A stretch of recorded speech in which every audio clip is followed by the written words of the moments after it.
Okay, test number 2, testing the mild steel nickel coated positive electrode. So I'm currently just 16 minutes into its first charge.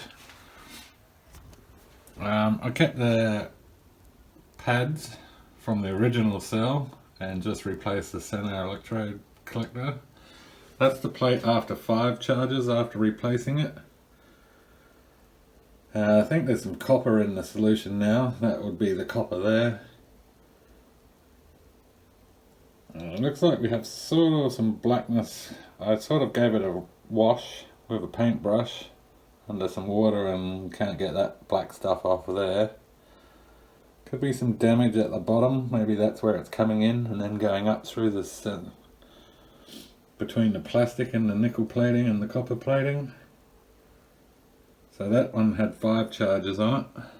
I'm keeping the charge down to 2 volts now.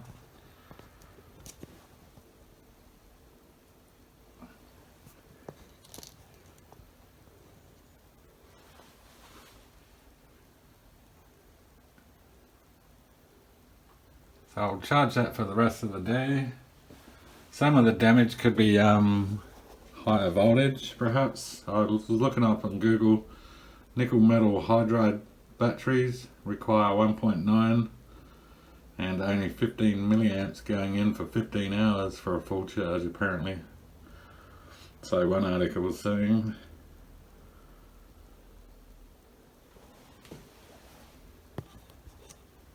Okay, today I'm trying something different because when I charged it up yesterday, these are the negative cells. There was only a layer of zinc down here I could noticeably see on both cells. So I have 5 grams of zinc powder and 5 grams of zinc oxide mixed in each of these. I'm going to smear it in between all these holes and then I'm going to wrap it with the microporous overalls. So that was the conversion of the zinc there, so it's all just sitting at the bottom. So it's just a theory. Maybe if I put some more in here we'll get a better result. Okay, so I've added 10 grams to the left side negative plate and 10 grams of the other negative plate with 5 of zinc powder and 5 grams of zinc oxide, and wrapped them in the thing and put a rubber band around the microporous overall. And just doing that, and I've just put them in there at the moment, just about 5 seconds ago. And it's a discharge cell, so now the voltage is 1.4 volts with that iron zinc powder added to that plate. So it's sort of already stuck there. And it's declining. So I'll start a charge. The cell seems to work better with a 2.5 volt charge.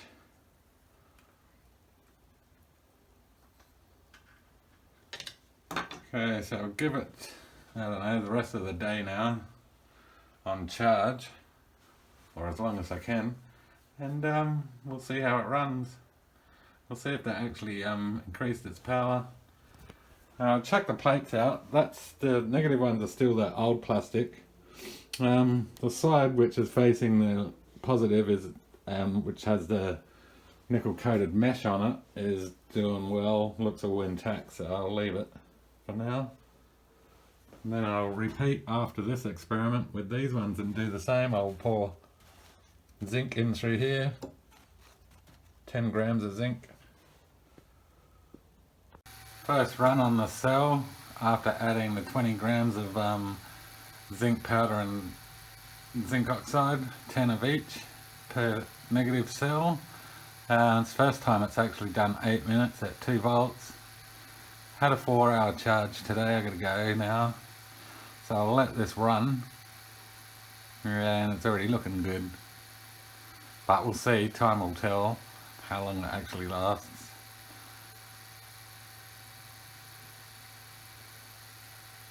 So I don't think the zinc can come out of the little pouches because it's sealed up completely.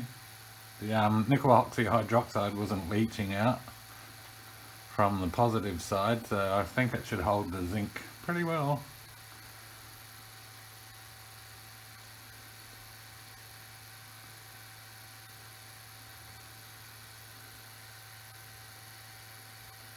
Alright, that increased the cells performance, still running 0.8, 6 hours and 52 minutes. So we're at 1047 milliwatt hours. But will it do the same tomorrow?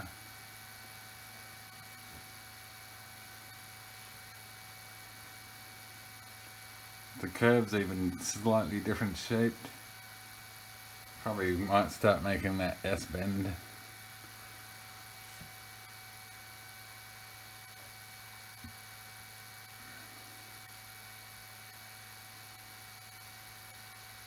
Okay, I'm gonna stop the experiment for now. Let's see what it bounces back to.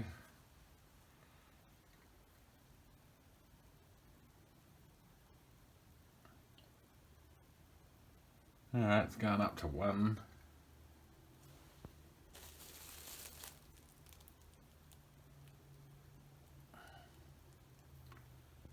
The cell looks pretty much the same inside there, the liquid.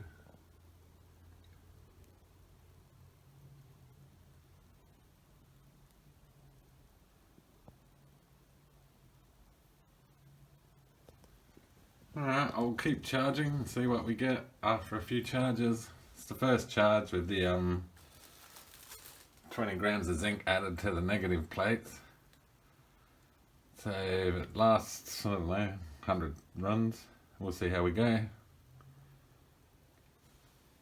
Alright, we'll get back.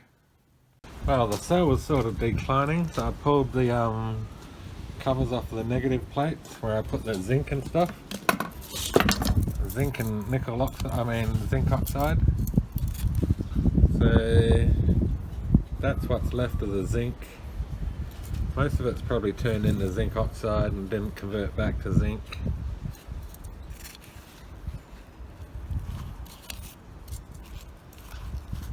I've got the cell on charge now just to see if it's going to come back up on power, so we'll go check that.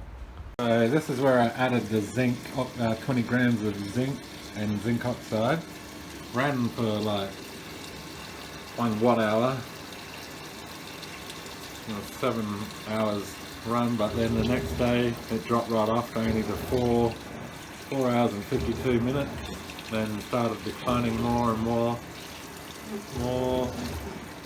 That was a 300 milliamp load test, and then it just started going down and down. That was a 2.5 hour test last night with the covers off, so it's going back up. So today I've got it on charge again. As you can see there, I've taken the charge voltage down to 1.9. It sort of goes up there. One side of the cell looks like it bubbles, and the other side looks like it's not working. Sort of a bit there, but not like that side. I'll just push it over there maybe and see if that changes the outcome. So you've got to keep the voltage down or it'll start stripping the nickel off the positive plate, as it does when you put it in electrolysis. So electroplate. I've started plating some mild steel ones. I always seem to get a blemish. That is coated. I've got the stipple sponges all coated in conductive ink. And they're from that end down to there, just loosely in there, is about 60 ohms. So not too bad. So I'm going to plate these out. I'm going to make 2 cells, and I'm going to put them in the tub and attach them, cut holes out and glue them in so we don't get the leakage and everything and dirty leads and contacts. Got to keep these clean, so we'll be losing power due to the connectivity. So it's a work in progress. I'll keep charging this until I'm ready to get onto those cells. I'll be a few weeks away still, so see how this goes. This is the metal plate coated in nickel. Okay, starting to plate the stipple sponge. This one's been in for an hour. I'm probably looking good.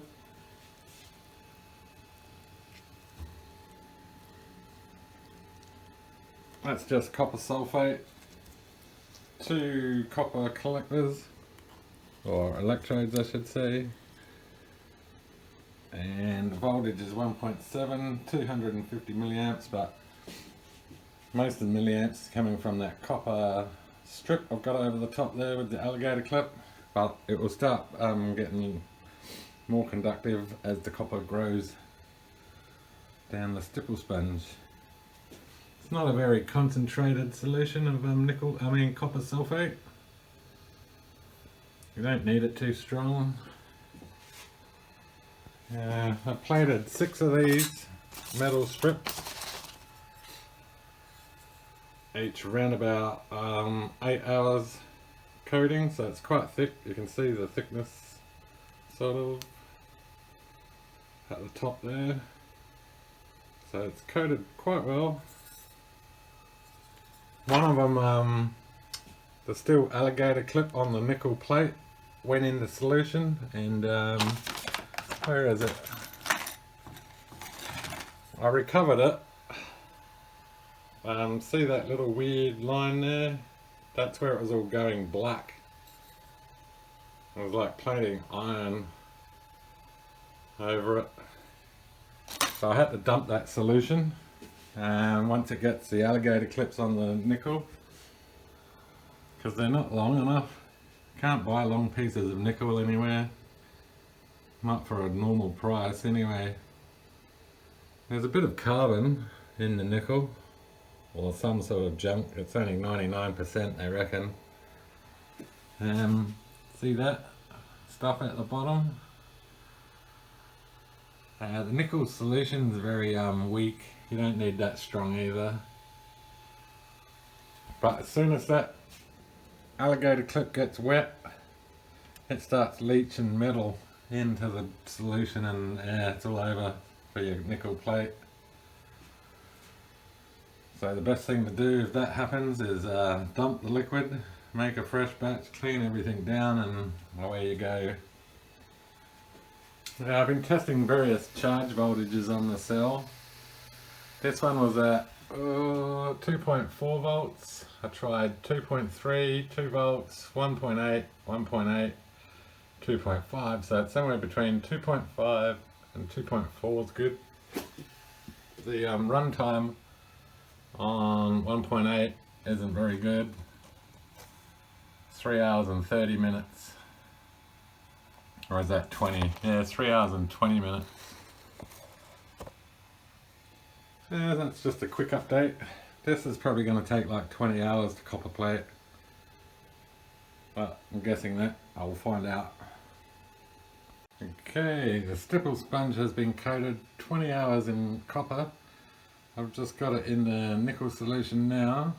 It's been in there for 10 minutes. You can sort of see some grey forming on the sides and edges.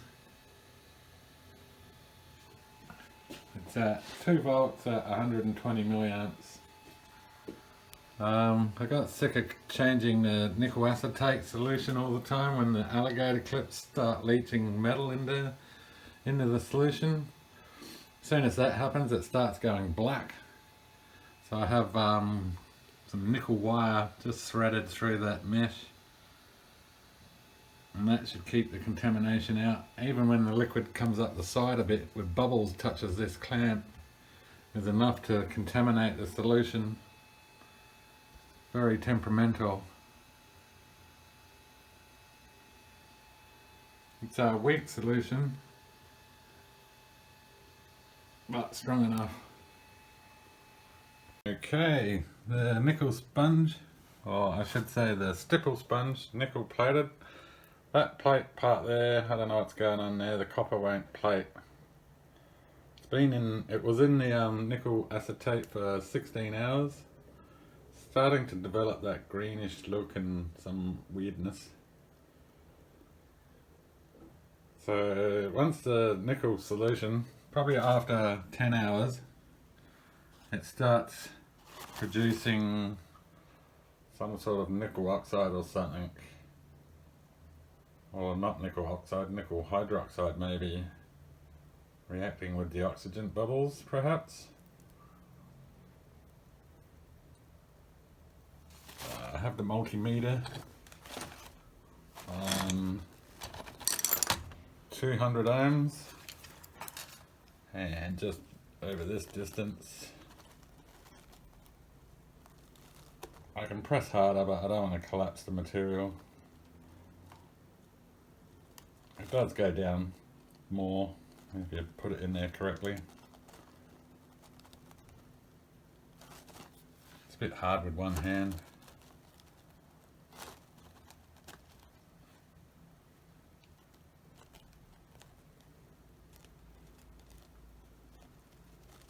Whoops.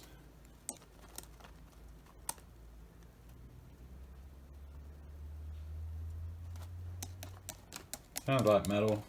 It's coated pretty good. So I had 21 hours of copper plating. I think that feels all spongy like.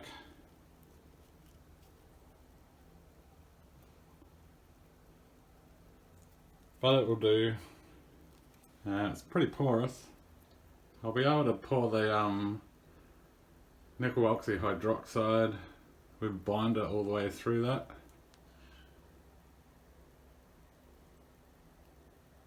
But I'm going to attach it to the plate. Use some of this nickel wire to bond it, and then I might electroplate it again in nickel solution. So it sort of forms a bond between the two surfaces better. I slightly made them a bit larger. I've got this one in here doing the copper plating. It seems to work a lot better having the nickel wire threaded through there. I was using a piece of copper folded over as the clamping source, but that's where I had the clamp on this one, and we got some sort of weird non-coating area there. But having that piece of wire holding it and supporting it as the contact makes it a lot better. So I'm still a while off. I'm waiting for I need some more nickel oxyhydroxide. It's evaporating outside at the moment. The cell here is still functioning. It's down. We're at, today it will be 33 charges today with the metal plate. I think I may have damaged the cell when I pulled it apart twice and changed the electrodes twice from that one, and the original one. So we're down 100 milliamps pretty much. We're averaging 418 milliamps and 4 hours and 10-minute run time. The voltage is holding pretty stable.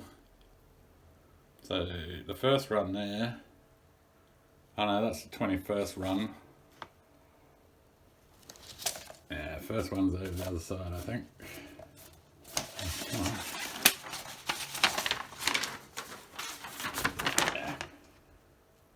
Okay, started there. So metal plate added.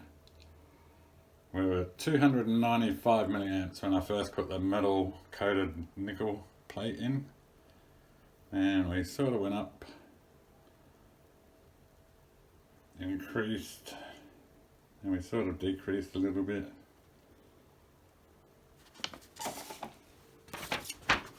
So it seems to be a bit stable. It only seems to like about 5-hour charge. So it's been on charge now for 3 hours and 48 minutes. I'm not going to discharge it yet. I think mainly the problem here is the amount of zinc the electrolyte can hold. I've noticed, so it looks purplish on a charge. On a discharge it goes clear. And see they're still the original plates with the old plastic. It looks like the nickel's stripped off it by that colour. It looks like there's only copper. So they are holding up where I bound them with that copper tape. And if we can see the metal one's alright. It's still, see how it's gone black there? I think that's like nickel oxyhydroxide forms around there. Don't think that's damaged.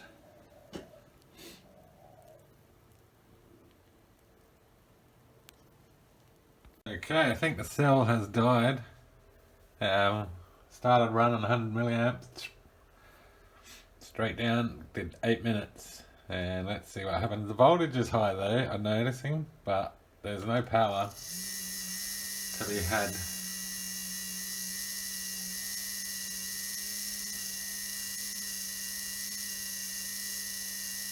So that was the 34th charge on that steel plate, and a combination of around about 170 all up on the chemistry. I suspect that maybe the two negative plates, because I can disconnect this one. If I can touch it, I'll wash my hands, and nothing happens. So that one's not doing anything at all. Could be the positive plate also.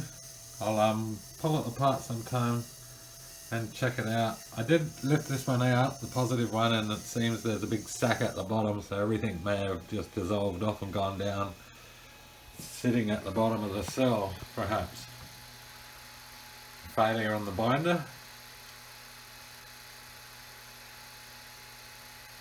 Alright, that's enough for the cell. We'll see. Weird. And it probably bounced straight up rapidly, which is something odd. Okay, I stripped the cell apart. I think I know what's wrong. The positive plate survived. There's no real damage to it. The nickel coating's held up, even at 2.5 volts. This one here, that's the pads. This is the side what was facing the plate on one half. Okay, over that distance it has it's got some sort of pretty low resistance here. On this one, depends where you touch it. Where it's all soft, the nickel must have come off.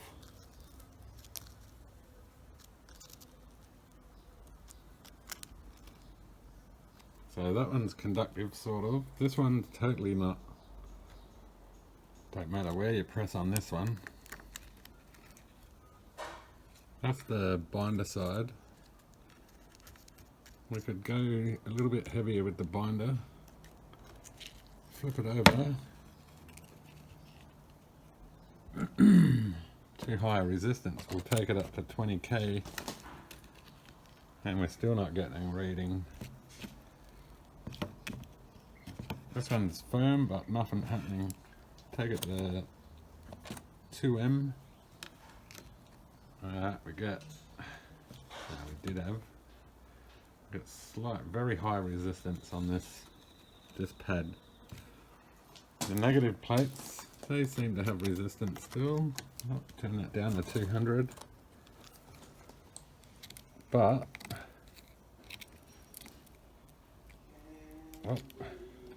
there to there. We're really low there, we're on the 200. But if you look at it, it just looks like copper now. On the back side, here it's sort of stripped away. We're losing a lot of copper. And yeah, see in there, starting to break around through there. So I don't know why the nickel decided to strip off both cells.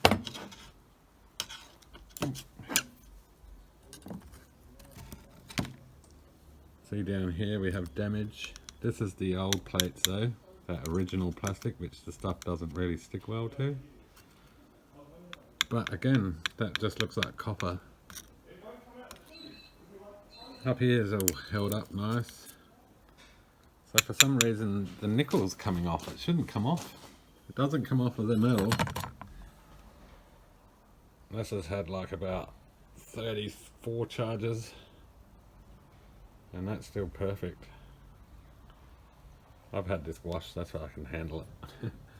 I cleaned it down, I gave it a little scrubbing. It was a little, had that like black stuff over it, which I'd say would be nickel oxyhydroxide. I was going to stick the cell back without the separator. See, we've lost some of our carbons and nickel oxyhydroxide here.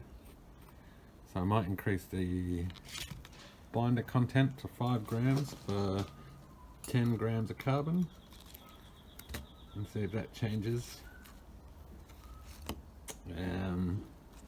What I did notice was on the outside of the separator there's lots of zinc oxide layering up. See, all here. So it's gone floppy in the middle there.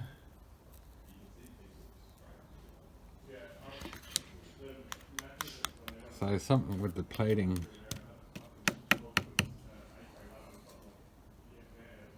But the cell did have, I think round about all up, after changing those twice, 180 charges on it, and it only just faded the other day, but it dropped right down. Yeah, so there you go. I'm gonna, once my nickel oxyhydroxide's ready, it's gonna take another couple of weeks before that's evaporated. I could put it in my oven, but I won't bother. I'll use the metal coated nickel for each electrode, and we'll try again. I may even add, because I've been reading some documents, that you should add the zinc oxide in here on the positive plates, and that will turn into oxygen and help with the reaction. Alright, so there's our cell. Somewhat held up. Bit strange how the nickel dissolved when the nickel's supposed to be resistant to the electrolyte, potassium hydroxide, but due to coating it maybe, not sure. Maybe it didn't bond to the copper very well. Oh, thanks for watching. Hope you like this one.